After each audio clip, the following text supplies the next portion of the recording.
Ahead of their planned protest on Monday, Azimio la Umoja coalition leader Raila Odinga has once again claimed that senior government officials have hatched a plot to cause violence using the groups armed with assorted crude and specialized weapons. A statement released late this evening alleges that the senior officials has set up an armory and command center in a house belonging to a former cabinet secretary and in another belonging to a sitting cabinet secretary, and that the weapons will be ferried using an ambulance and other vehicles whose number plates he listed.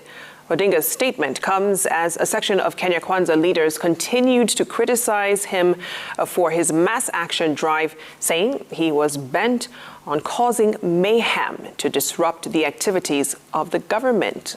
They also turned the heat on retired President Uhuru Kenyatta, demanding that he states his position on the call for mass action. Chamatai Goin reports. Hours to the second leg of Azimio's mass protest, and its leader Raila Odinga is pointing an accusing finger at a senior government official he says is planning to unleash terror on Azimio protesters on the streets of Nairobi. In the letter, Odinga claims an armory and command centers in 2 different locations have been set up and stocked with modern and crude weapons for the operation. Further, that the weapons would be ferried in an ambulance belonging to a named facility. Raila also listed number plates of vehicles allegedly deployed to aid the operation. Also on the list are various public service vehicles he claims were to be used to ferry youth to areas Azimio enjoys support to neutralize the protesters. The accusations by Odinga also targeting what he termed rebel Azimio MPs who are being used to target fellow leaders.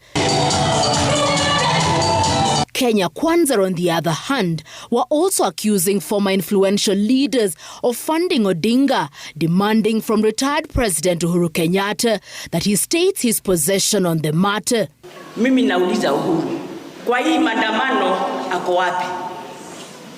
Atuambie kama ana support maandamano. Tumemsikia akisema Raila bado ni mkubwa yake na ndio president wake. Na kwa sababu mambo ya maandamano iko na Raila. Uhuru, are you with Raila in maandamano? Do you care about Kenyans? Don't you care about us? Biashara chito igiduka. So we are saying, sisi hatutaki maandamano. Whether you do maandamano or not, which we are not going to allow you, utuharibie. Saine mimi nakuja kulipia watoto school fees, utanisimamisha, utasimamisha wale wa Nairobi, utasimamisha wale wa Nakuru, tumekataa. Saine economic zone zetu zinaweza kufunguliwa, tumekataa. Wewe umepewa kazi Kombe, acha kufanya press conferences. Tunakungoja kesho tuone vile utadili na Raila na wakola wake. Kwa sababu those are not demonstrations au ni wakora. William Ruto anatuambia tuende Nairobi security exchange. Yeye anatuambia, naye Raila Odinga anatuambia tuende wapi? Streets. William Ruto ametupatia Hustler Fund. Naye Raila Odinga anatuambia tuchukue nini? Mawe. Sisi wa Kenya si wajinga. Tunajua tofauti ya Nairobi Stock Exchange na tunajua tofauti ya streets. Mimi nimekuwa waziri tu miezi 4 peke yake na hiyo kuzunguka dunia yote. Na umeanza kutuambia tuchukishe bei ya unga na wewe ni ile tu ulikuwa umeweka juu. Tafadhali jameni, tunakuheshimu, hatuna mbaya na wewe, na wewe pia utuachie hiyo mzee yako. Hii mzee yako unajua wewe ndio uko na remote control.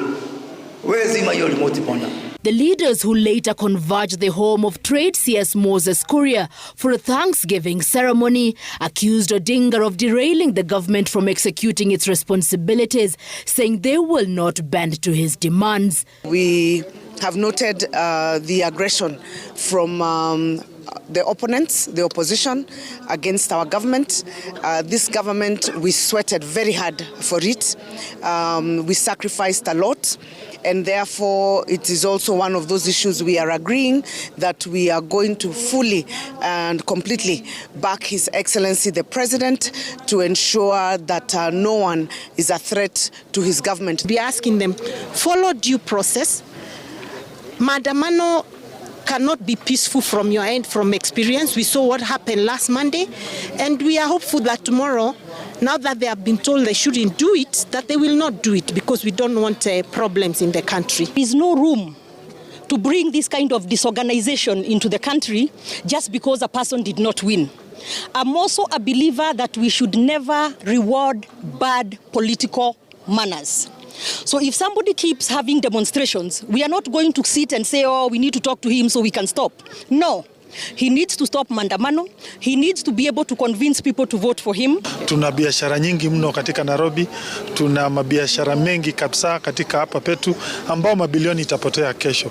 Basi tunaambia wakazi wa mlima tuangazie mbele maendeleo, tusiangazie mambo ya maandamano kesho. They implored their supporters not to heed the push by Odinga and instead focus on boosting their businesses, even as they called on the police to execute their constitutional duty of protecting lives and property. Chemutai Goin, Citizen TV.